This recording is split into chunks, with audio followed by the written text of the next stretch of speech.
ভাই কি খবর?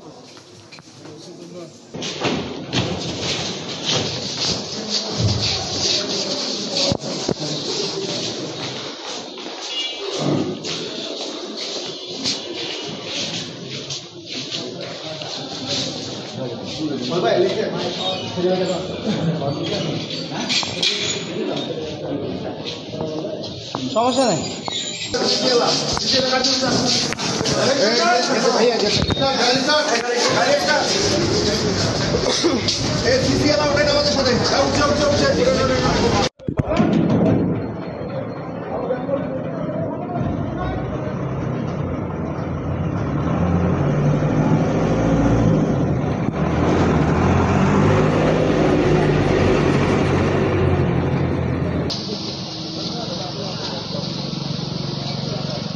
বগুড়া সদর আসনের সাবেক এমপি জনাব রাগিবুল আহসান রিপুকে র্যাব 14 কর্তৃক গ্রেপ্তার করে নেত্রকোনা মডেল থানায় সুপর্দ করে।